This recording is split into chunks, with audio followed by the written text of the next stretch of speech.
Bien bonjour, je suis Mauricio Veto et aujourd'hui on va faire une vidéo un tout petit peu différente des autres.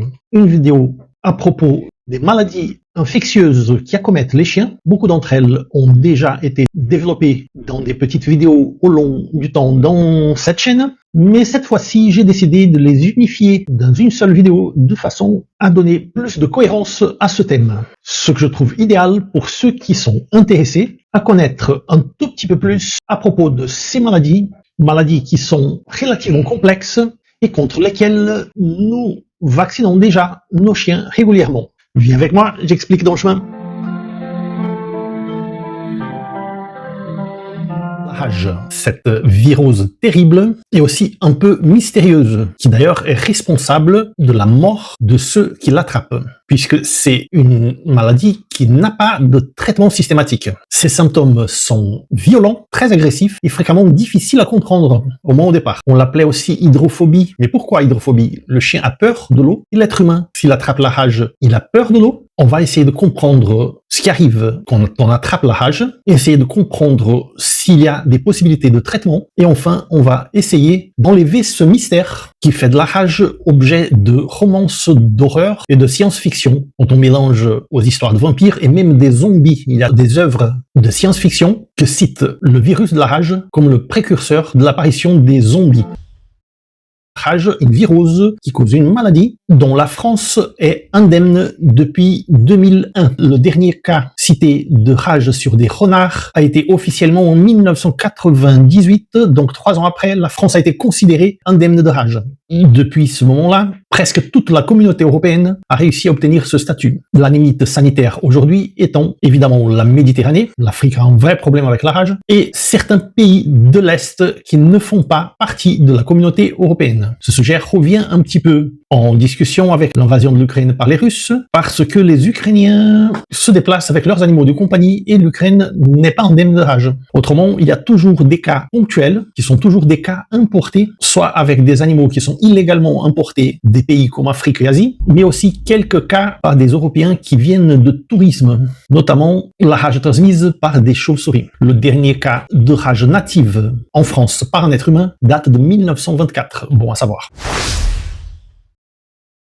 La rage est une virose, donc, qui est très connue, bien étudiée, qui existe depuis toujours, qui a fait des ravages dans les peuplades, notamment en campagne, où le contact avec les animaux sauvages et même de chiens de ville avec les animaux sauvages était fréquent. La rage, elle est transmise par la salive, donc fréquemment par la morsure, mais aussi par le léchage. Donc il y a une contamination transcutanée à travers la peau, notamment en cas de micro-blessures. Il y a un cas documenté de transmission par la transplantation d'organes. Et ça, en principe, est l'exception des exceptions. Classiquement, ce sont les chats et surtout les chiens qui transmettent le virus. Les chauves-souris hématophages sont des hôtes intermédiaires, ce qui veut dire qu'ils peuvent porter le virus sans être malades. N'importe quel autre mammifère, il est malade du virus quand il transmet la maladie. Un petit détail aussi, les chauves-souris hématophages n'existent que dans une zone géographique assez précise qui va du Mexique jusqu'au nord de l'Argentine, c'est-à-dire Amérique centrale et Amérique du Sud. Désolé, mais il n'y a pas de chauves-souris hématophages en Transylvanie,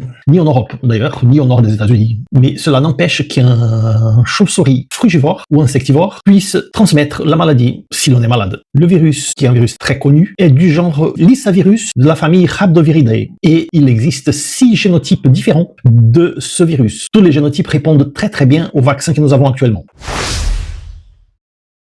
Quant à l'épidémiologie, malgré le fait d'être la zoonose la plus connue, la plus publicisée du monde, il s'agit d'une maladie relativement rare qui tue par exemple 15 000 personnes par an ici au Brésil et environ 65 000 personnes par an dans le reste du monde. 95% des cas en Afrique et en Asie. La Chine et le Vietnam sont des pays où la rage apparaît avec une croissance très importante. Et ceci s'explique parce que à l'époque du communisme pur et dur, on n'avait pas le droit d'avoir des animaux de compagnie chez soi. Aujourd'hui, il est possible et donc les problèmes viennent avec. Il y a dans le monde, historiquement, seulement 5 cas de rémission officielle de la rage. Des patients humains qui ont été officiellement malades et qui ont réussi à se guérir. 2 cas ici au Brésil, 2 cas aux États-Unis et un 5e cas, je crois, en Colombie. Les 2 cas au Brésil ont été des enfants. Le premier, un enfant de 10 ans en 2008 et le deuxième, un petit peu plus récent, une jeune fille dans un cas de transmission par des chauves-souris où quelques personnes sont mortes et elle a montré les symptômes officiellement et a réussi à guérir. Il s'agit d'un virus cosmopolite. Il est présent dans tout le monde à l'exception de l'Antarctide. Il est très difficile de procéder à l'éradication de la rage, notamment à cause des réservoirs à niveau sylvestre. C'était le cas en France, mais on a procédé à l'inoculation orale de virus de la rage inactivé, introduit dans des appâts qui ont agi donc comme un vaccin oral, qui ont été lâchés par des hélicoptères en dessus des forêts françaises, notamment celles qui faisaient frontière avec la Belgique et l'Allemagne. Les résultats ont été les meilleurs possibles et ça a été propagé dans les pays limitrophes et donc cette frontière sanitaire a continué à grandir jusqu'à ce que ça prenne toute la communauté européenne.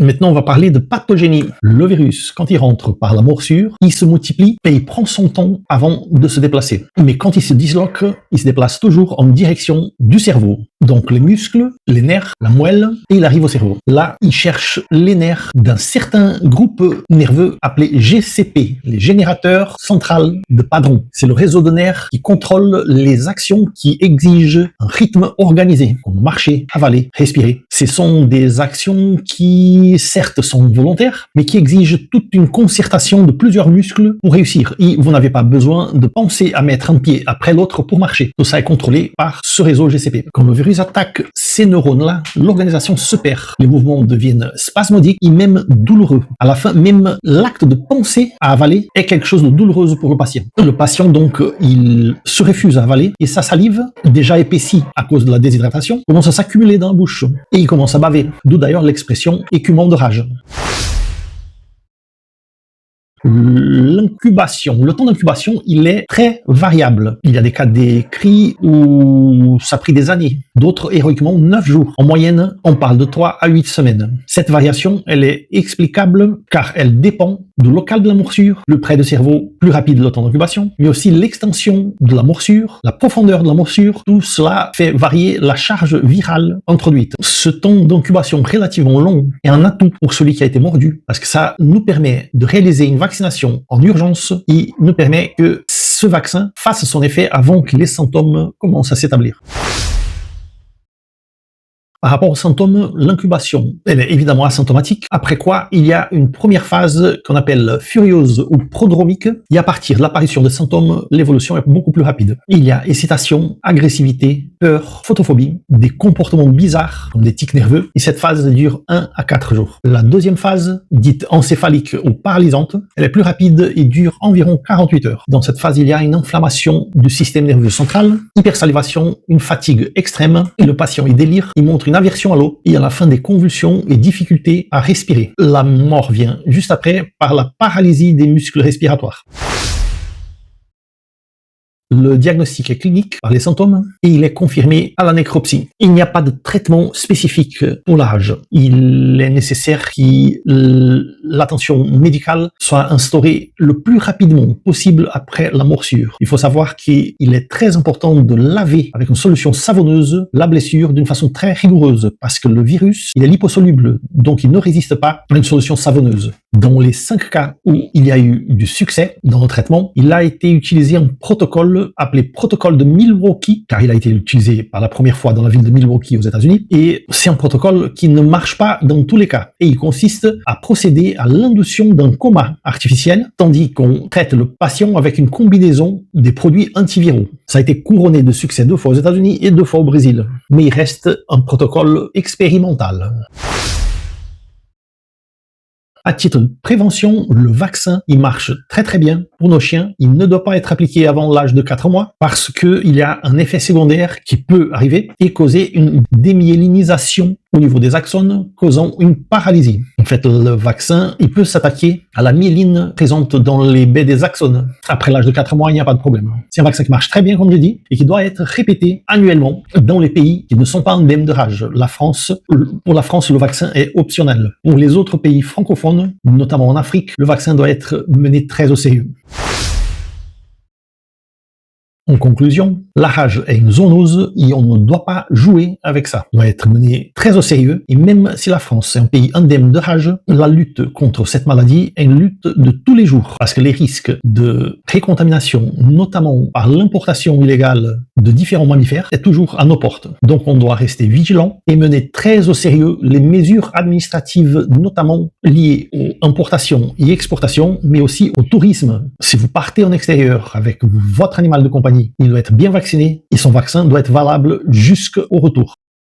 Maladie de Carré, une maladie qui est un véritable fléau pour nos petits compagnons. La maladie de Carré est une maladie qui est encore plus ancienne que le sont nos chiens, puisqu'elle existe avant même que le premier chien arrive. La première information, le premier registre de maladie de Carré date de plus de 15 000 ans, dans une tombe qui a été retrouvée avec un jeune humain. À son intérieur, il était enterré avec son chien, son jeune chien aussi. Et les datations au carbone 14 ont montré qu'il s'était âgé de proche de 15 000 ans. Et des recherches en nécropsie ont montré que le chiot était mort de maladie de Carré. Des vestiges de virus ont été trouvés dans les dents des restes mortels de ce petit chiot. Ça montre que c'est une maladie ancienne et que c'est une maladie qui nous embête depuis longtemps. Or, c'est une maladie qui affecte donc des canidés en général, c'est-à-dire les loups, les chacals, les coyotes, les renards, mais aussi les mustélidés, les furets, les blaireaux. Ça a déjà été décrit aussi dans des ours, en spécial des pandas en Chine, et plus rarement ça a été décrit aussi dans des félidés sauvages comme des lions et des tigres. Ce n'est pas une zoonose, donc ça ne nous affecte pas, mais c'est une maladie qui est assez complexe et pas très très simple à gérer, comme nous allons voir. On va parler un petit peu donc de l'étiologie. J'aurais pu parler que c'est un virus à RNA enveloppé, à phyte simple, de la famille des paramyxovirus. Mais ça, il suffit d'aller chez Google, vous allez voir ça. Donc je préfère donner à cette vidéo l'empreinte suivante, mon expérience personnelle par rapport à ce virus, que j'ai toujours su que j'allais retrouver dans ma vie professionnelle et que j'allais combattre plusieurs fois, vu que je voulais me spécialiser en clinique d'animaux de compagnie. Et donc je me suis préparé en me renseignant à niveau scientifique, pas seulement dans les livres, mais aussi dans des travaux scientifiques, et en spécial à niveau pratique aussi, et dans des cliniques vétérinaires. Et comme ça, j'ai pu avoir vraiment des véritables batailles contre ce virus, des batailles que je n'ai pas gagnées fréquemment. À la fin, c'est un virus dont le taux de réussite par rapport au succès est de l'ordre de 7% pour des animaux qui ne sont pas vaccinés. C'est un virus qui est pantropique. Donc, différemment de certains autres, une fois qu'il se dissémine dans l'organisme, il se manifeste dans plusieurs régions et de plusieurs façons différentes. Il est transmis par les aérosols, par les sécrétions qui sont expulsées par le nez et par la bouche, mais aussi par l'urine et par les selles. Et une fois qu'il gagne un nouvel organisme, il se réplique dans l'épithélium nasal. Et il y a environ 8 jours d'incubation avant la première virémie, quand il se dissémine au niveau de l'organisme. Et c'est là qu'une vaccination peut faire toute la différence, parce qu'au début de la virémie, qui cause une certaine fièvre, si le chien est bien vacciné, il a des anticorps qui pourront faire face à cette première virémie, transformant la maladie en un problème subclinique, c'est-à-dire à peine perceptible. Et dans ce cas, vous ne saurez même pas que le chien a eu la maladie de Carré. Mais quand l'animal est mal vacciné, ou il n'est pas vacciné, il n'y a pas de défense, cette virémie, elle suit son trajet, et elle se dissémine au niveau de l'organisme, et elle peut causer la maladie qui, schématiquement, est divisée en 4 phases. Je vous en parenthèse, j'aime pas trop la nomenclature phase, parce que ce ne sont pas des épisodes que se succèdent. Elles peuvent arriver de façon inversée, elles peuvent arriver de façon classique, elles peuvent arriver tout en même temps, elles peuvent arriver seulement d'une certaine façon, et même on peut se battre contre cette maladie. Et à la fin, quand on pense qu'on a guéri le chien et qu'on le rend à son propriétaire, quelques jours après, le chien revient avec une phase complètement différente. Donc ce n'est pas une maladie très franche à ce niveau-là. Les 4 phases sont la phase respiratoire, la phase épithéliale, la phase digestive et la phase nerveuse. Au niveau de la phase respiratoire, le chien, il a le virus qui se situe dans son appareil respiratoire, causant une pneumonie virale qui peut ouvrir la porte à des infections opportunistes par des bactéries. Il y a aussi parallèlement une conjonctivite purulente assez importante. Et dans ces sécrétions purulentes, il y a l'élimination massive de virus. Et tous ces symptômes sont très semblables à ce qui arrive quand le chien a une pneumonie bactérienne ou même une toux de chenille.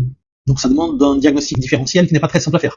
Dans le cas de problème épithélial, il y a de l'alopécie, le chien perd des poils dans certaines zones, il y a des pustules qui apparaissent, et en spécial, il y a une hyperkératose du museau et des coussins plantaires et palmaires du chien. Donc il y a un épaississement de l'épithélium dans ces zones et il commence à craquer, faisant des blessures. Dans la phase digestive, le virus il cause des vomissements, des nausées, une gastroentérite avec une diarrhée qui peut être hémorragique ou pas, et il y a un diagnostic différentiel à faire avec la parvovirose ou la coronavirose. Et enfin, dans la phase nerveuse, qui est peut-être la pire, comme ça pouvait être encore pire, il y a des symptômes qui presque toujours laissent des séquelles. Il y a des myoclonismes, c'est-à-dire une démyélinisation des cellules nerveuses qui cause des contractions involontaires des muscles, même quand l'animal y dort. Les cellules nerveuses en différents endroits peuvent être compromises, en spécial au niveau optique, ce qui peut causer une cécité, qui peut être définitive. Il peut causer aussi une nystagmus, quand la pupille des yeux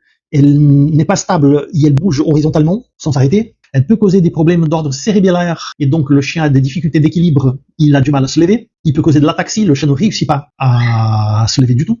Et donc, comme je dis, ces phases, elles peuvent venir dans un ordre qui peut être aléatoire.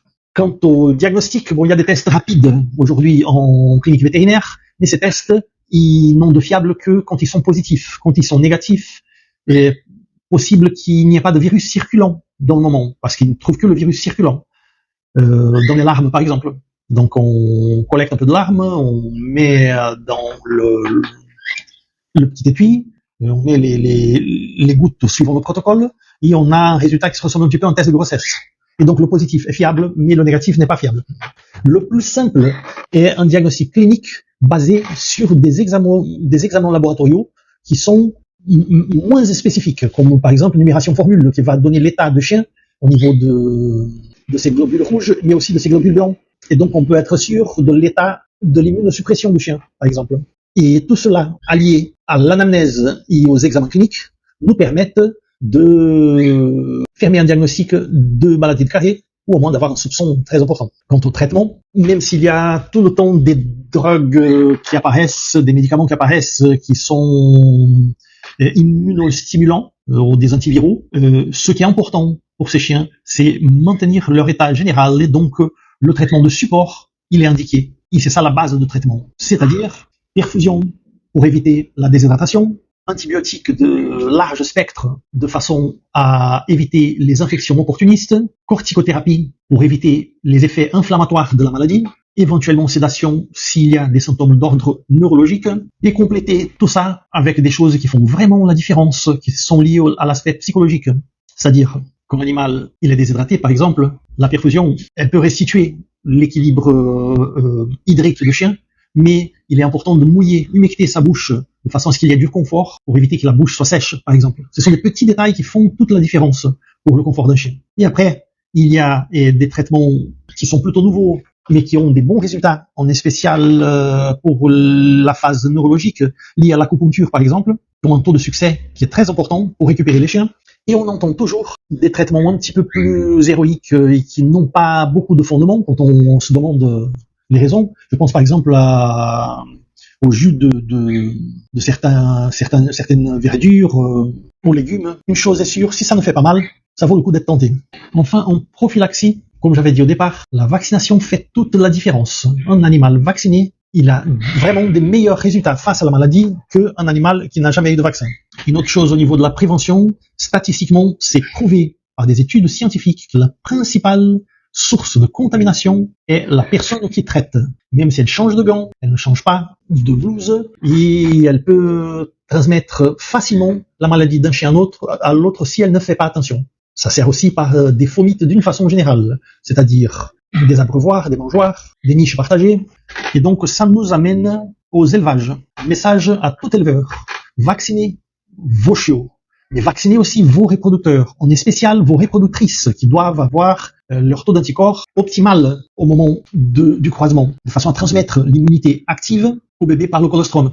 Enfin, quand un éleveur fait face à la maladie de Carré, il y a un chien qui est contaminé, il doit l'isoler le plus rapidement du reste. S'il n'a pas réussi à le faire rapidement, il vaut mieux qu'il considère tout son cheptel compromis et qu'il fasse le traitement de support sur tous les animaux qui montrent des symptômes. Et enfin, et encore une fois, vaccinez vos reproducteurs, vaccinez vos chiots. Ce petit investissement vous coûtera beaucoup moins cher qu'avoir à régler des problèmes qui sont tragiques au sein des familles qui vous ont fait confiance en achetant un chien chez vous. De la gastro-entérite hémorragique, la parvovirose.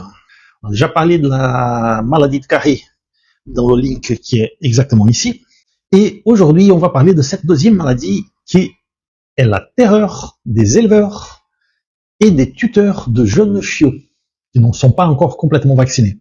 On va faire quelques parallèles avec la maladie de Carré, comme on a déjà fait à l'envers aussi dans notre vidéo.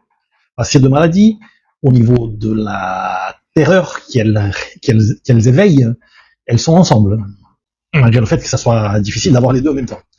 Les virus sont complètement différents. Si la maladie de Carré était un RNA virus enveloppé, la parvovirose est un DNA virus qui n'est pas enveloppé, ce qui veut dire qu'il est beaucoup plus résistant. Quand un virus est enveloppé, n'importe quel désinfectant qui dissout l'enveloppe vient à bout du virus. Pour ceux qui ne sont pas enveloppés, ils sont beaucoup plus résistants, ils peuvent rester plus longtemps dans l'environnement. Le virus de la parvovirose, il est sensible à l'ammonium quaternaire qui est retrouvé dans plusieurs désinfectants spécifiques pour les chiens qu'on peut trouver dans les pet shops et dans les magasins spécialisés. Mais aussi, il est sensible au chlore dans des concentrations assez importantes. Différemment de la maladie de Carré, qui est un virus qui est très ancien, même plus ancien que l'apparition du chien lui-même comme animal domestique, la parvovirose a vu son apparition en Afrique à la fin des années 70, autour de 78.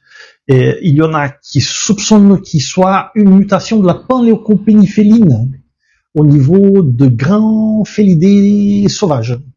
Et que ça se sont transmis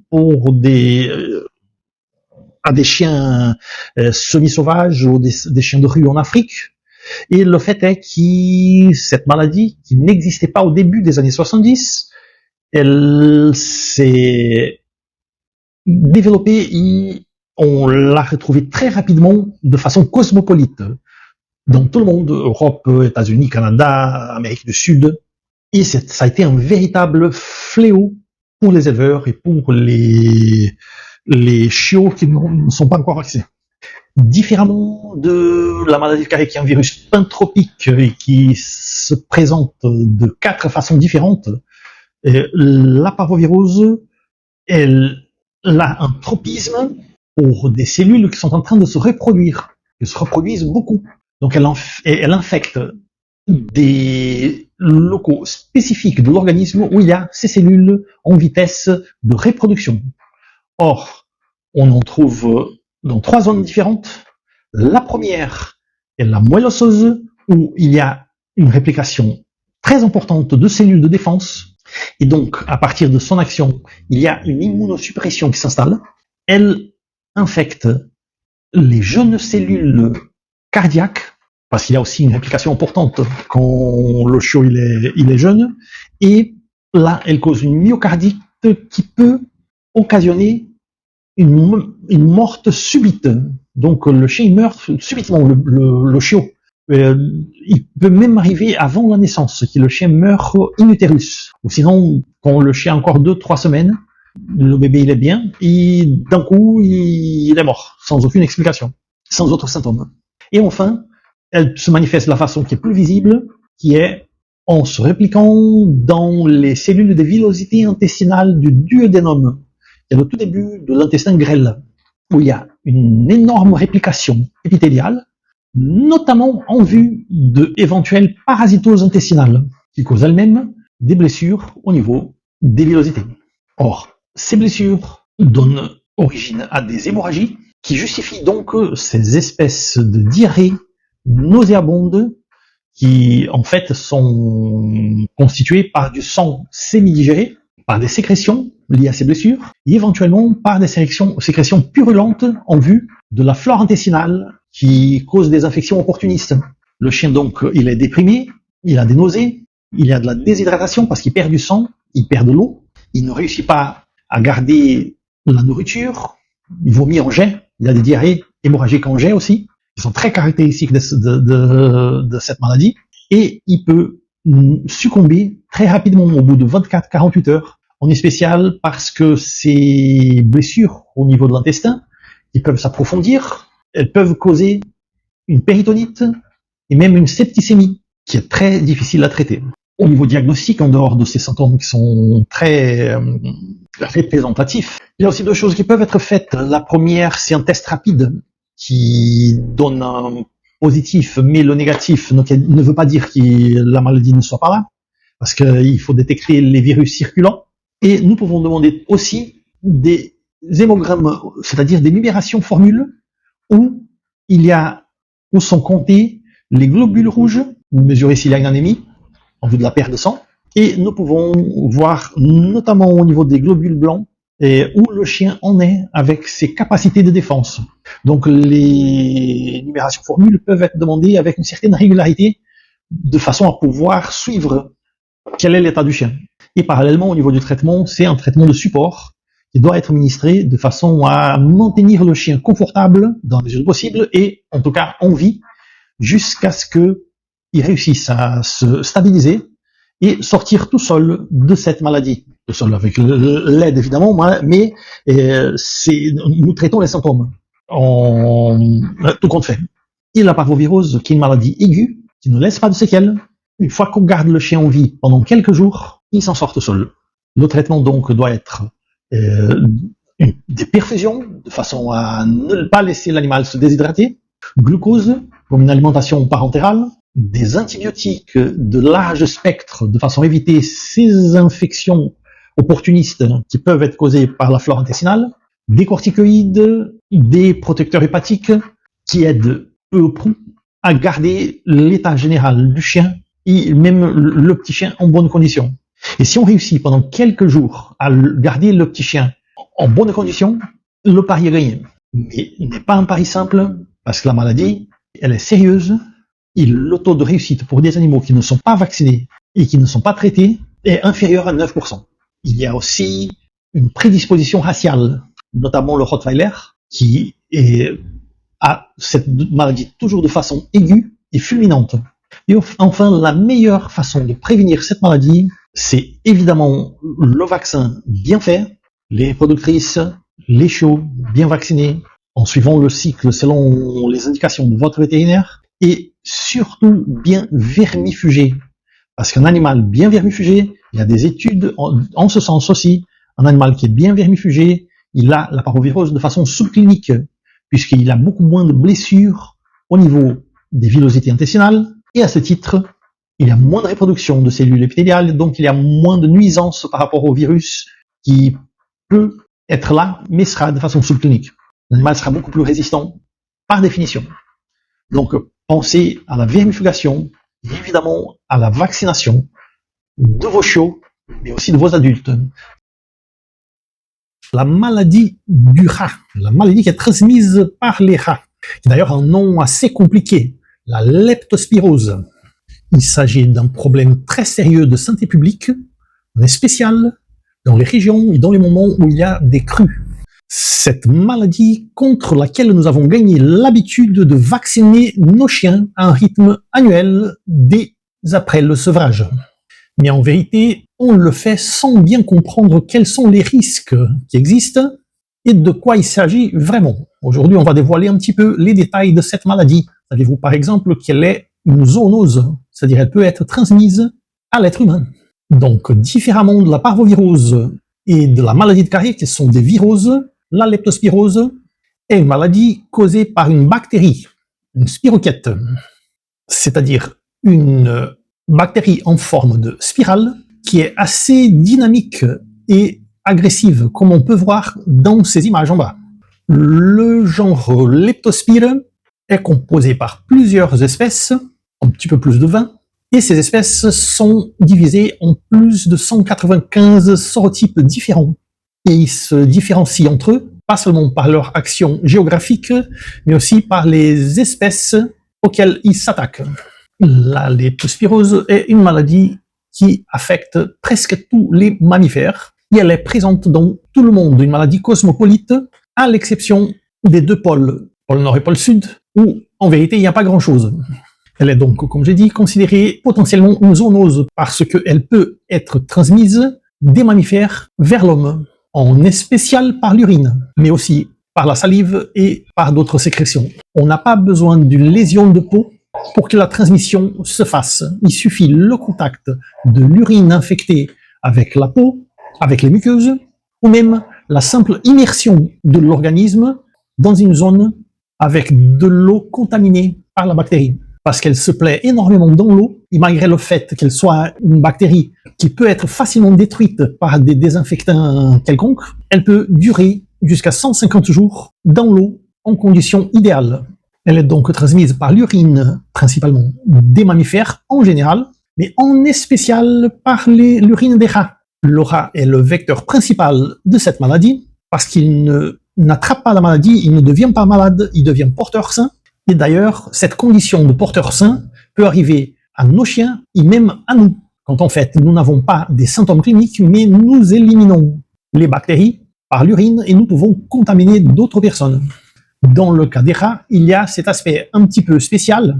Les rats ont la mauvaise habitude de uriner où ils mangent, de façon à pouvoir plus tard retrouver le chemin vers la nourriture. Ceci évidemment fait qu'ils deviennent les vecteurs idéaux pour cette maladie. Une fois qu'il nous ou notre chien il attrape la maladie, on peut facilement confondre les symptômes avec ceux d'autres maladies. C'est-à-dire, il n'y a pas de symptômes spécifiques de la leptospirose.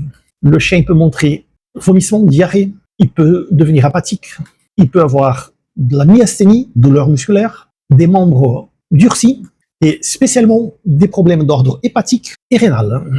Quand le foie est atteint, il peut se montrer ictérique.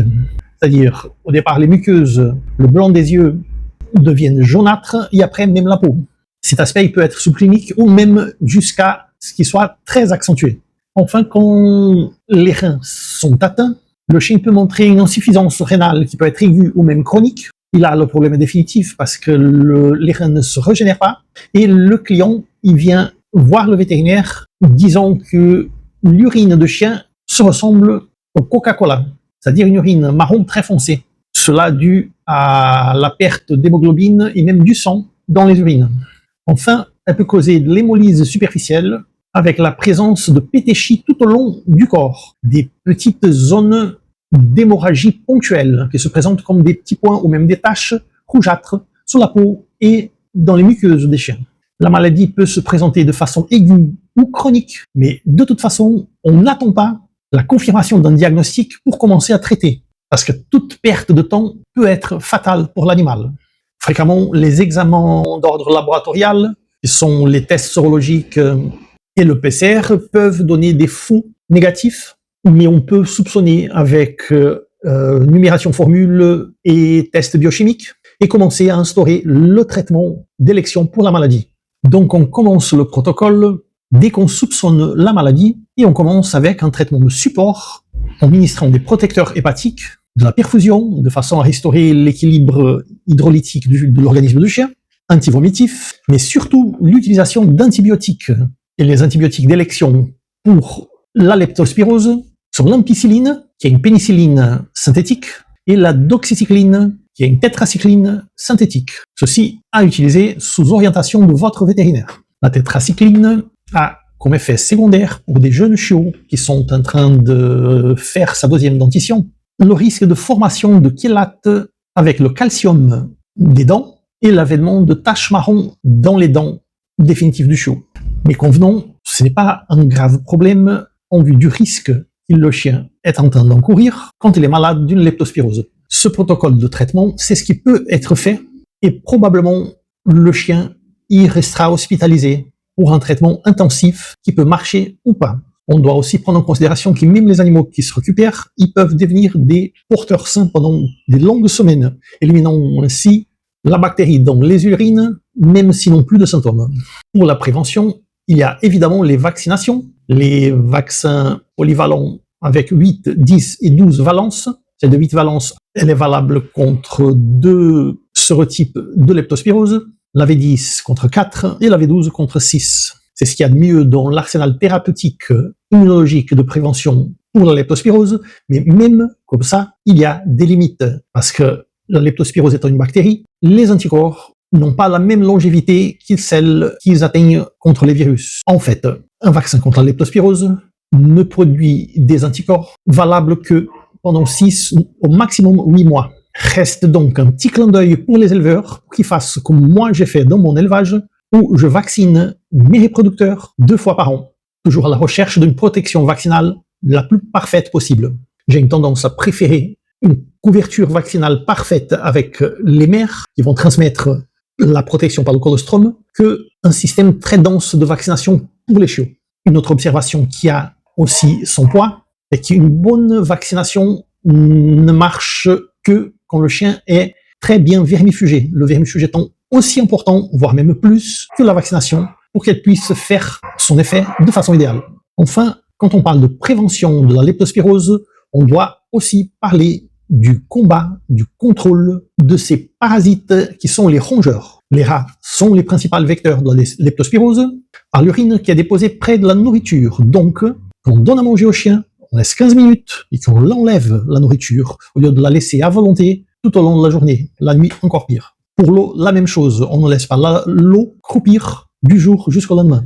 De même, le stockage des aliments doit être fait dans des conditions idéales, conditions qui empêchent l'accès de cette nourriture aux rongeurs. Enfin, prenons en considération que cette maladie, elle est présente en ville comme en campagne. Ici, évidemment, un animal qui habite la campagne a plus de risques d'attraper la leptospirose.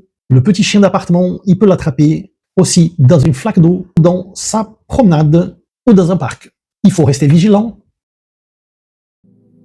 Votre petit chien s'est mis à tousser et il ne s'arrête pas. C'est une toux persistante, plutôt sèche, et par moments on dirait qu'il est bloqué et qu'il essaye de cracher quelque chose. À la fin, il finit par cracher des sécrétions un peu mousseuses et c'est tracassant. Ce sont les symptômes de la fameuse toux de chenille. On va parler de cette toux de chenille qui n'est pas tellement une maladie mais plutôt un syndrome. Et on va développer tout ça dans cette vidéo. Toux de chenille qui, comme j'ai dit, n'est pas simplement une maladie, au sens technique du terme. Une maladie, c'est un groupe de symptômes causés par un agent étiologique. La toux de chenille, c'est un groupe de symptômes qui est commun à plusieurs agents étiologiques différents. Donc il y a tout un paquet de microbes, de virus qui peuvent causer des symptômes qui sont compatibles avec le syndrome toux de chenille. On fait une petite liste rapide. Dans les virus, on peut parler de la parainfluenza, de l'adénovirus. Dans les bactéries, les plus incriminées, c'est de loin la Bordetella. Et la principale cause de la toux de chenille, mais aussi des mycoplasmes. Il y a plusieurs autres bactéries. Et on peut même mettre dans cette espèce de grand tiroir qui est le syndrome toux de chenille des migrations erratiques de vers, des parasites qui font une migration pulmonaire et qui peuvent causer ça. On peut mettre le virus de la maladie de Carré quand il montre sa forme respiratoire. Et enfin, on peut mettre les problèmes d'insuffisance cardiaque, des malformations cardiaques en cas d'édème pulmonaire. Dans ce cas, la toux est un peu plus grasse. De toute façon, il est important de faire le diagnostic différentiel chez votre vétérinaire, de façon à ce qu'il puisse bien traiter la cause. Et ce diagnostic n'est pas toujours facile. Évidemment, pour écarter un problème cardiaque ou un virus de la maladie de Carré, ça se fait avec les examens laboratoriels. Mais quand on arrive à essayer de discerner s'il y a une bactérie ou un virus et quelle est la bactérie, c'est un peu plus compliqué parce que on ne peut pas faire des prélèvements de sécrétion de la trachée très facilement. Et quand on réussit, il est toujours compromis par la flore normale de la gorge et de la bouche. On peut évidemment s'appuyer sur des examens laboratoriaux d'ordre un petit peu plus subjectif, comme l'hémogramme, et ça peut nous donner des pistes, et même des radios, dans le cas de risque d'infections secondaires qui peuvent mener à une pneumonie, puisque la toux de chenille est en principe une trachéobronchite. Donc ça prend les branches de la trachée.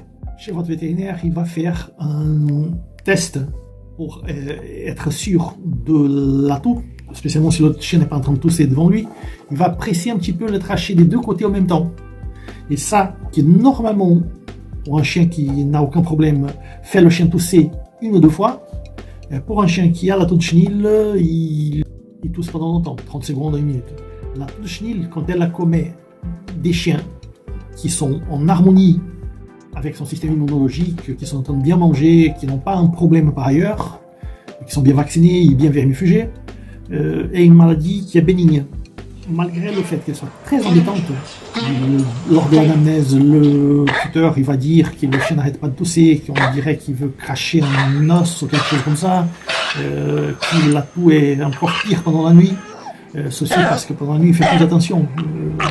Quand il dort, il écoute plus le chien tousser, tandis qu'en journée, les bruits se diluent un peu. Mais malgré tout ça, le chien il vit bien. Il ne perd pas son envie de manger, il ne perd pas son envie de jouer. Il doit être isolé parce que c'est très contagieux entre chiens. Ce n'est pas une contamination, il n'y a pas de contagium croisé entre chien et homme par exemple. Et donc le chien vit bien. Et cette maladie elle prend un cours d'environ 3 semaines avant de disparaître petit à petit. Mais elle est très contagieuse, et elle peut accommettre le chien de voisin, elle peut accommettre les autres chiens de la maison. Et même une fois que le chien est guéri, pendant quelques temps, il peut transmettre. Enfin, il est très important de bien monitorer de façon à ce que le problème ne se complique pas avec des infections opportunistes, parce que là, ça deviendrait sérieux. Donc, faire attention à ce que le chien soit en train de manger. S'il devient apathique, s'il commence à avoir de la fièvre, on se rappelle que la température normale d'un chien est 38,5, donc 38,5 n'est pas de la fièvre, même 39, c'est pas un problème. Mais au-delà de ça, faire attention et amener chez le vétérinaire, parce qu'il peut être en train de montrer des signes d'une infection secondaire qui peut causer des problèmes.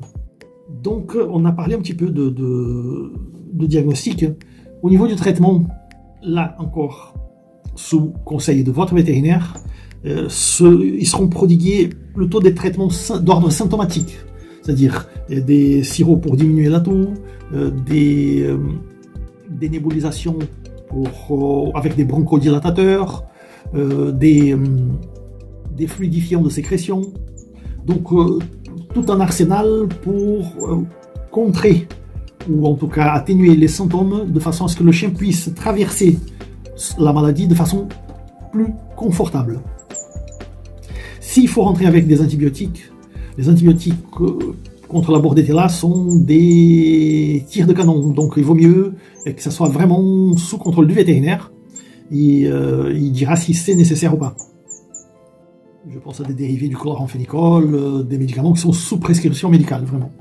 Et aussi l'utilisation d'anti-inflammatoires, spécialement les stéroïdiens comme les corticoïdes, qui d'un côté ont une action anti-inflammatoire percutante, d'un autre côté, en dehors des doses thérapeutiques, peuvent causer une immunosuppression. Donc à faire avec très attention et toujours sous surveillance vétérinaire. Enfin, au niveau des préventions, il y a les vaccins et il y a la prévention elle-même. C'est-à-dire faire attention aux agglomérations, ne pas amener un chien à un groupement d'autres chiens si ce n'est pas nécessaire, parce que c'est dans les pet shops, c'est dans les magasins de toilettage, c'est dans les crèches, c'est dans les expositions, et c'est dans les élevages que les chiots y prennent. Quand on a un chien à la maison, il se promène sans grand contact avec d'autres chiens, sans histoire, on n'a même pas besoin de penser à cette maladie parce qu'il ne va pas l'attraper. Il sera très très rare qu'il le fasse. Mais quand on est un habitué des expositions, quand on voyage et on laisse le chien dans la crèche, un hôtel pour chiens, en pension pour chiens, là il faut vraiment penser au vaccin. Et il y a 2 types de vaccins qui agissent de façon différente. Il y a un vaccin injectable à une action systémique, basiquement le virus de la para-influenza et l'adénovirus, donc c'est inclus dans les V8, V10, et Et cette action est une action vaccinale classique, comme les autres valences du vaccin. Et il faut 15 jours à 3 semaines pour que le vaccin fasse son effet, éventuellement même un rappel. Et il y a le vaccin nasal, qui est appliqué dans les narines et qui fait son action sur le local d'entrée des microbes. Et à ce niveau-là, l'action est beaucoup plus rapide. On commence à voir un résultat au bout de 2 ou 3 jours. Et ça peut être très intéressant quand on a un événement qui n'était pas prévu de longtemps. En tout cas, la toux de chenille est un vrai fléau. Il est très embêtant. En principe, pas trop grave, en dehors du côté embêtant, mais qui gagne à être prévenu plutôt que traité. Donc, quand on fait attention. C'est ce qu'on pourrait dire à propos de cette affection. Avec les problèmes liés à la Covid-19, nous sommes tous devenus peu ou prou spécialistes en vaccination. Et ça a beaucoup aidé à comprendre ce qui se passe, les mécanismes et comment les choses sont en vérité quand on parle de vaccination d'une façon générale.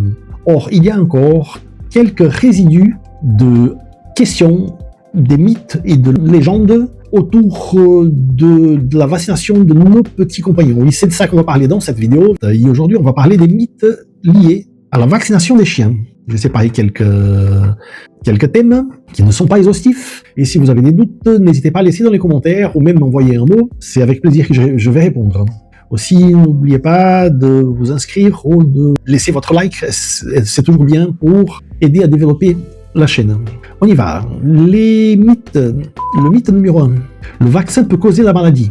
De nos jours, les vaccins ils sont faits avec une sûreté, des examens laboratoriels, des tests d'ordre technique et des conditions qui nous permettent de dire que c'est impossible qu'un vaccin cause la maladie qu'il combat. Et ces tests, ils sont faits de façon exhaustive avant la mise sur le marché. Or, qu'est-ce que peut se passer alors pour qu'on puisse voir des symptômes suite à l'application d'un vaccin, comme certains réchignent à dire qu'il est le cas. Rarement, un chien il peut couver une maladie et être vacciné pendant la période d'incubation. À ce titre, il peut montrer des symptômes avant que le vaccin ait pu le temps de développer sa fonction et endiguer le problème. Il y a aussi le risque qu'un chien attrape un problème pendant cette période et que le problème soit un autre, mais avec des symptômes pareils. À titre d'exemple, un chien qui est vacciné contre la toux de chenille, qui a attrapé un rhume, il peut montrer des symptômes de toux qui n'ont rien à voir avec l'étiologie contre laquelle il a été vacciné. Et ceci explique cela. Deuxième, si on est en retard pour l'application d'une dose de renfort, il faut commencer tout à nouveau. Ce n'est pas vrai. Le fait qu'on décale l'application d'une dose ne gêne en rien la dose antérieure qui a été faite. Il y a même plus de temps de marcher. Et le seul risque encouru est que pendant cette période, il attrape la maladie. Mais même là, elle serait subclinique puisque la première dose a déjà fait son effet. Donc il n'est pas très grave, il n'est jamais tard pour continuer un protocole de vaccination. 3. La protection contre la rage dure 1 année pile. Ce n'est pas comme ça que fonctionnent les vaccins. On fait un vaccin le jour 1. Pendant quelques jours, il y a la production de la cascade immunologique qui nous mène à avoir une protection de l'ordre de 100%. Et une fois qu'on atteint ces pics, il y a un plateau qui redescend très doucement. Or, quand on s'approche de la fin de la première année, le plateau est encore haut, et spécialement pour la rage. Quand on parle de rage, le vaccin, l'action vaccinale peut durer même plusieurs années. Mais du point de vue civil, pour les pays qui ne sont pas endèmes de rage, la France l'est. Donc on n'est pas obligé de vacciner contre la rage, sauf si on va voyager à un autre pays ou un local où il y a le problème endémique. Et en vérité, l'action du vaccin, il est très supérieure à l'année en question. Et tel est le cas avec plusieurs autres vaccins aussi, spécialement les vaccins qui combattent les maladies causées par des virus. Tandis que les maladies causées par des bactéries, comme la leptospirose, et même des organismes unicellulaires comme la giardiose, ce sont des vaccins qui ont un temps de durée qui est très inférieur à l'année.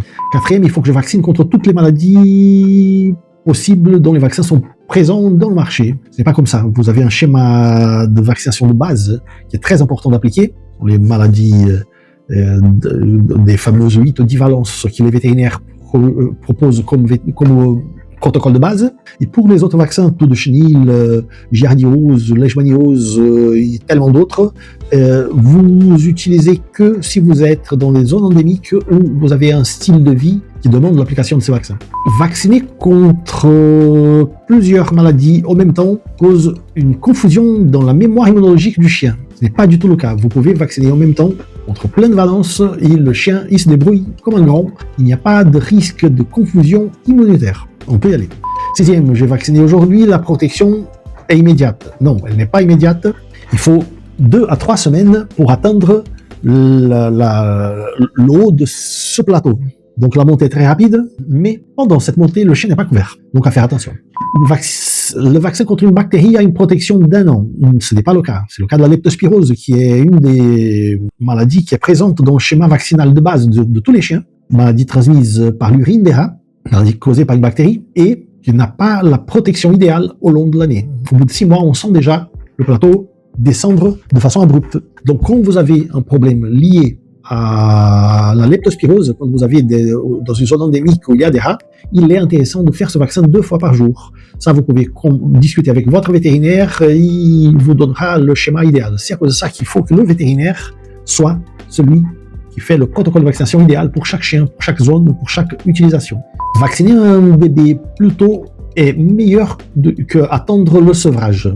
Ce n'est pas vrai non plus, parce que le chien est couvert par les anticorps de la mère. Ces anticorps viennent dans le colostrum qui est actif les 2 premiers jours, spécialement les premières heures. Et ces anticorps, ils confèrent une protection universelle pour les chiens au long des 2 premiers mois, plus ou moins. Donc c'est que après ça que le chien doit commencer son protocole vaccinal. La première dose étant celle qui va déclencher la première protection, qui ne va pas être parfaite à cause de la présence de ces anticorps, justement. Et la deuxième, qui est la dose de renfort, qui est celle qui va vraiment renforcer et mener le fameux plateau de présence d'anticorps à son point maximal. Il y a ceux qui préconisent une 3e dose. Il y a une petite utilité, faut pas nier, quand il y a quelque chose qui a pu gêner de façon à ce que la dose de renfort n'ait pas une action parfaite, mais avec 2 doses bien placées, le chien est déjà bien couvert. Un bon vaccin protège même les organismes qui sont débilités. Ce n'est pas bien comme ça. Un organisme qui est débilité, il ne peut pas répondre à bon escient, il ne peut pas avoir une réponse vaccinale idéale. Donc, ce qui est bien, c'est de traiter l'organisme de façon à ce qu'il atteigne une harmonie au niveau de la santé pour pouvoir être vacciné en bonne santé. C'est comme ça qu'un vaccin implique une consultation dans laquelle le vétérinaire voit la température du chien, cherche des petits problèmes, voit si tout va bien. Si l'animal est affaibli, il a besoin d'une vermifugation, tout ça ferait objet d'un traitement après lequel on commencerait le protocole vaccinal. Un vaccin qui cause douleur quand il est appliqué, il n'est pas bon. Ou sinon, c'est le vétérinaire qui n'est pas bon. Tout ça est faux aussi. Le vaccin, il y a une parcelle dans la composition du vaccin appelée adjuvant. Cet adjuvant est ce qui attire l'attention de l'organisme vers le local où le vaccin a été déposé, a été injecté, a été inoculé. Et cet adjuvant, en principe, ne cause pas de douleur de nos jours, mais historiquement, il pouvait même causer un abcès. Et paradoxalement, quand il y a douleur, il y a meilleure action vaccinale, parce que c'est quand l'adjuvant a fait son action de façon parfaite. Aujourd'hui, on choisit des adjuvants qui sont en douleur, simplement parce que le client a du mal à comprendre. Mais même comme ça, de temps en temps, il y a certains vaccins qui laissent la fameuse petite boule, ou qui causent un petit disconfort au chien au local où il a été appliqué pendant quelques jours. Rassurez-vous, pas seulement ce n'est pas grave, mais aussi ça montre que le vaccin est en train de faire son effet. Enfin, vaccin contre les puces et les tiques, ça marche immédiatement. Oui, quand on inocule un produit contre puces et tiques, ça marche immédiatement, mais ce n'est pas un vaccin. Ceux qui appellent ça un vaccin, ils ont tort. Parce que ce n'est pas un vaccin, c'est simplement un produit qui est inoculé et que un poison pour les tiques et les puces, et que votre chien supporte sans problème. Mais ça n'a pas l'action vaccinale pour la création d'anticorps, ce n'est pas de l'immunité active. Et donc ça ne peut pas être appelé vaccin. Il y a d'autres choses à parler pour les vaccins, mais je laisserai pour une prochaine vidéo de façon à ce que celle-ci ne soit pas trop longue. On a parlé de protocole de vaccination, maintenant on va parler de protocole de vermifugation, qui est aussi important, voire plus, que la vaccination. Vermifugation. Pourquoi c'est si important la vermifugation? Eh bien, quand on parle de vaccination, on essaye de réveiller dans l'organisme du chiot des défenses contre des maladies qui éventuellement il pourra faire face. Quand on parle de vermifugation, on est en train de traiter préventivement des parasitoses que sûrement il a déjà fait face ou il est en train de faire face. On commence la vermifugation dès très tôt. Pour un chien qui est né à 3 semaines, il a déjà vermifugé. Mais la mère est vermifugée avant même les chaleurs, parce que un parasite intestinal, il peut faire la migration transplacentaire pour atteindre les bébés, les embryons, et même après la naissance, la transmission se fait aussi par le lait. D'où l'importance que la mère soit bien vermifugée et que les bébés continuent à être vermifugés. Et même que quelqu'un dise, ah, mais mon chien, il n'a pas de risque d'avoir des vers parce que je fais très attention, et même j'enlève même les chaussures quand je rentre à la maison. Oui, mais remarquez, quand vous allez à la boulangerie, par exemple, vous passez dans le trottoir, et dans ce trottoir, quelques semaines auparavant, un chien de rue, parasité, a déféqué. C'est celles qui sont tombées au sol, avec la pluie, le temps, le mauvais temps, tout ça est devenu de la poussière. Dans la poussière, il y a des œufs de parasites. Et ces œufs, vous marchez dessus, vous amenez dans vos chaussures jusqu'à l'entrée de la maison. Quand vous baissez pour enlever les chaussures, vous touchez les chaussures et vous pouvez amener ces œufs de parasites dans vos mains. Il suffit que votre chien vous lèche avant que vous laviez les mains pour que le chien soit parasité. Et quand il sort dans la rue, lui-même, il peut avoir la contamination, certes indirecte, mais sans qu'il ait besoin de vos chaussures. Or, il est très, très simple. Avec ça, je veux dire qu'il est très simple qu'un chien se infeste de parasites. Ces parasites, qui sont des nématodes, des cestodes, des trématodes, ils sont là, pas du tout pour détruire l'hôte qui a le chien. Ils sont là pour essayer de rentrer en harmonie avec le chien. C'est-à-dire, ils prennent ce dont ils ont besoin et ils soignent pour que le chien ne s'aperçoive pas trop. Et c'est comme ça de trouver un équilibre. Et notre rôle, c'est de ramener ces infestations à zéro ou près de zéro. On a spécialement présent les nématodes comme les Toxocara, la famille de genre Toxocara, qui se ressemble au lombri de l'homme. Il y a les ankylostomes qui sont beaucoup plus petits, de l'ordre d'un demi-centimètre. C'est difficile à les apercevoir dans les selles. Et tandis que les Toxocara, ils prennent ce dont ils ont besoin dans les matières qui sont dans la lumière intestinale, les ankylostomes, non, ils s'accrochent aux parois internes de l'intestin delga, l'intestin grêle, pour avoir le sang. En faisant ça, ils font des blessures. Ces blessures s'infectent avec les bactéries qui sont dans la lumière intestinale, et à la fin, on a des diarrhées hémorragiques avec une espèce de mucus qui est lié aux infections, un mucus purulent. Et tout ça fait un tableau qui est très semblable à celui de la parvovirose. Donc on est en train de parler de problèmes sérieux. Et on a les cestodes, qui sont pour le chien le Dipynidium caninum, qui est en fait grossièrement de la famille des cestodes humains, qui sont les ténias, sauf qu'ils sont transmis par des puces. Alors le chien a des puces, il se gratte, et quand il se gratte, il peut avaler une puce en se grattant. En avalant la puce, il ferme le cycle, il a les problèmes de Dipynidium. Donc, il y a des vermifuges qui sont spécifiques pour chacune de ces familles et qui peuvent être utilisés à titre préventif.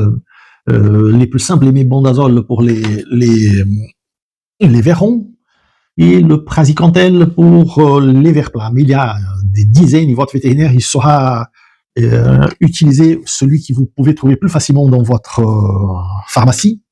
Mais à titre préventif, il est très important de les utiliser de façon constante et draconienne.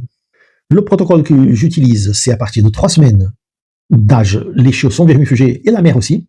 Mère qui a été vermifugée avant les chaleurs. À ne pas oublier qu'elle nettoie les bébés, elle nettoie le nid, et donc elles font l'ingestion des selles des bébés. Et donc, il faut que tout le monde soit bien vermifugé à ce niveau-là. 3 semaines après, on refait une fois, et on continue à faire à chaque 3 semaines, jusqu'à ce que le bébé aille dans son foyer définitif, quand le nouveau vétérinaire conseil prendra les choses en main pour établir un protocole qui soit le plus correct pour le style de vie de ce bébé. S'il restait avec moi, le bébé, il serait vermifugé encore et encore, à chaque 3 semaines, jusqu'à l'âge de 6 mois, à partir de quand il serait vermifugé 2 fois par an.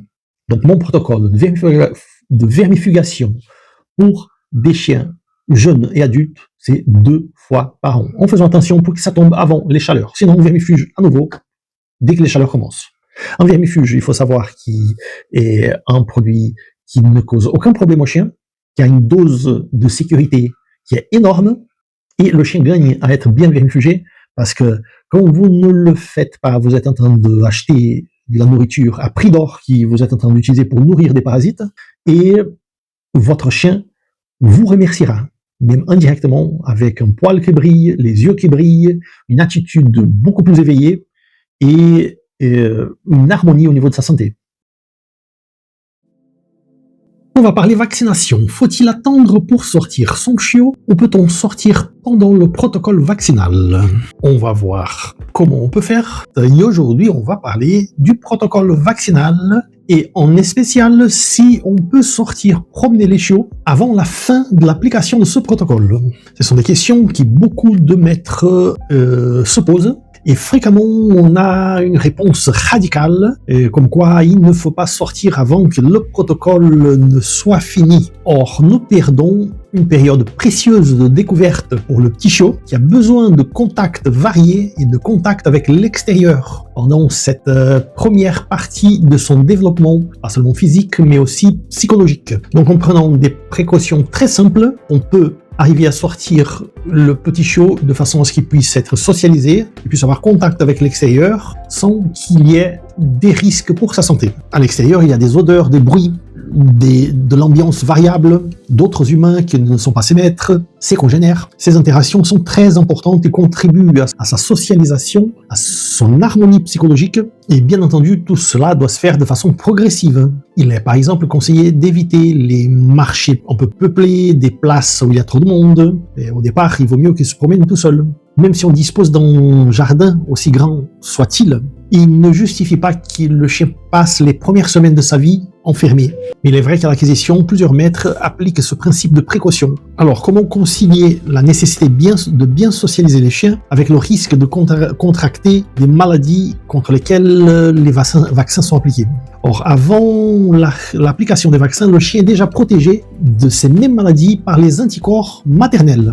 Ces anticorps, ils lui sont transmis par le colostrum dans les premières heures de tétée, juste après la naissance. Ils ont une durée variable. À titre d'exemple, environ 2 mois pour la maladie de Carré, un tout petit peu plus pour la parvovirose. Les vaccins s'appliquent donc au moment du sevrage de chien. Et cette première injection du protocole vaccinal est celle aussi qui va neutraliser le petit reste d'anticorps qui éventuellement pourrait être là. Et c'est à cause de ça que le protocole avec les vaccins successifs, il est très important. Parce que le premier, il prépare pour que le deuxième marche mieux. Donc la première vaccin est fait environ à 8-9 semaines, autour de 2 mois. Et après, la deuxième dose 4 semaines après. Et une éventuelle troisième dose encore 4 semaines après. Et tout ça se répète. Après, c'est une dose annuellement. En plus des vaccins de base contre la maladie de Carré, l'hépatite, la parvovirose, et je rajoute la leptospirose, maladie qui est transmise par l'urine des rats. Il y a aussi des vaccins qui je considère circonstanciels. Et là, c'est avec votre vétérinaire qui vous allez voir si c'est nécessaire ou pas. La maladie contre la toux de chenille, qui est importante pour des chiens qui ont contact avec des populations de chiens, parce que ça se transmet comme une espèce de grippe. Et le chien qui va au toilettage avec une certaine fréquence, les chiens qui fréquentent les expositions,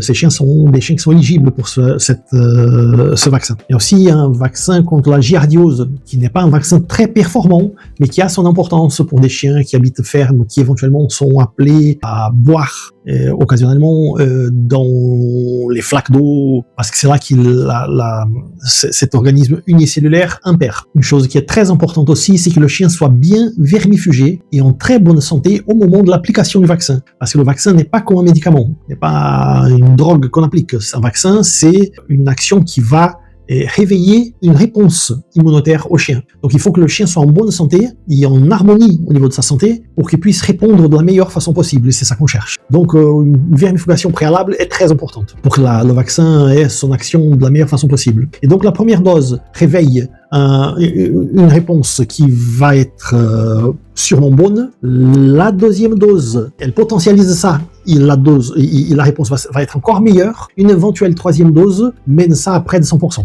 Et donc, quant aux sorties, dans la mesure où le protocole est en avancement et que le chien est en bonne santé, il est important que vous choisissez bien les locaux où sortir votre chiot. Mais il est très important aussi qu'il ne reste pas dans une bulle protégée de tout et de tous, parce que il faut qu'il apprenne à faire face à ses congénères, à ses odeurs. Et à partir du 3e mois, les choses nouvelles sont plus difficiles à appréhender. Donc il faudra éviter les lieux trop fréquentés par d'autres chiens, les endroits qui soient souillés, comme le caniveau, des espaces réservés aux chiens officiellement. Faut éviter ça, tant qu'il n'est pas bien vacciné, réservé aux chiens pour leurs besoins, je veux dire. En somme, sortir le chien avant la fin de ces vaccins est nécessaire pour sa psychologie. Et cette idée reçue de ne pas le sortir, elle a encore la vie dure, mais n'a pas raison d'être en vue de la performance des vaccins qu'on a aujourd'hui et de la conscientisation de nous, les maîtres. Enfin, le risque de ne pas le sortir est encore plus grand. Sous le prétexte qu'il n'a pas reçu encore tous les rappels de vaccins, il peut développer des troubles de comportement tout simplement pour ne pas connaître autre chose que le petit monde où il transite. Donc ça dépend de vous de bien guider les choses et de bien naviguer pendant cette courte période jusqu'à ce que le chien ait son protocole de vaccin complet et la vie normale, parce que c'est ce qu'il mérite. Aujourd'hui, on va parler de protocole de vaccination.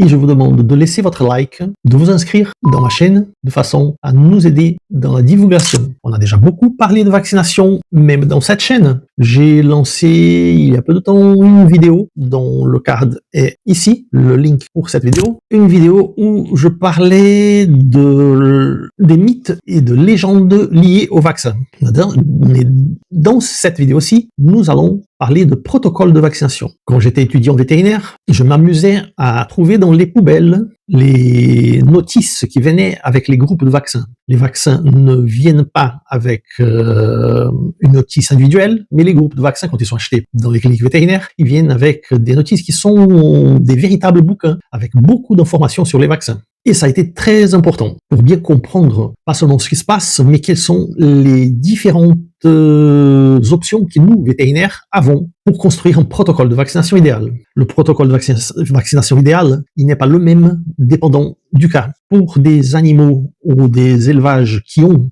le problème déjà chez eux, il y a une préconisation d'un protocole de vaccination beaucoup plus serré, beaucoup plus intense, dont les résultats, certes, ne sont pas aussi bons que le protocole quand on attend le juste temps pour que chaque vaccination fasse son effet, de façon à ce que le renfort suivant ait un rôle de renfort véritablement, mais quand on est en train de vivre la maladie dans un grand groupe d'animaux, on n'a pas le temps pour ça et l'urgence est là. Donc on fait avec un protocole beaucoup plus serré, avec des vaccinations hebdomadaires. En tout cas, le protocole de vaccination type implique à une première dose au moment de sevrage. Cette première dose qui va aider le chien à obtenir la capacité de produire ses propres anticorps est partiellement neutralisée par le reste d'anticorps qui étaient là depuis la naissance à partir de l'absorption de colostrum. Et c'est pour ça que nous faisons une deuxième dose, dite de renfort, 21 à 30 jours après la première dose.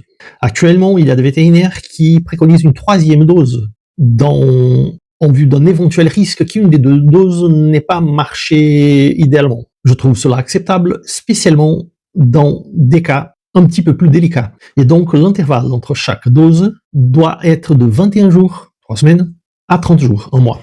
Des petits écarts d'1 ou 2 jours ne sont pas graves du tout, dans des cas comme ça. Beaucoup plus important de tout ça, et c'est peut-être le message le plus important de cette vidéo, est la nécessité de bien vermifuger vos chiens avant que les vaccins soient donnés, en vue du fait qu'un vaccin il marche mieux dans un organisme qui est en harmonie avec sa santé. Et un organisme parasité n'a pas le même succès. Il y a des études qui ont été faites. J'ai eu accès à ces études à l'époque où j'étais étudiant, qui était peu après l'apparition de la parvovirose, maladie relativement récente par rapport à la maladie de Grahay qui existe depuis toujours. D'ailleurs, je ferai une vidéo spécifique pour la parvovirose et pour la maladie de Grahay, des vidéos spécifiques. Dans cette étude, on a montré dans 2 grands groupes de chiens, un groupe numéro 1 qui étaient parasités, qui avaient des problèmes de parasitose intestinale, et un groupe qui était complètement indemne de parasites. Et les deux groupes ont fait face au virus de la parvovirose. Or, dans le groupe parasité, aucun animal n'a survécu. Dans le groupe qui était officiellement déparasité, ils ont eu une petite diarrhée. Quelque peu d'animaux ont montré des légers vomissements, mais ils ont eu les signes subcliniques de la maladie. Ils se sont sortis tout seuls, sans aucun problème, quelques-uns même sans traitement. Cela montre l'importance de la vermifugation pour que la vaccination ait son effet complet et son effet de façon idéale. Et ça, c'est le message le plus important de cette vidéo. À bientôt pour une prochaine.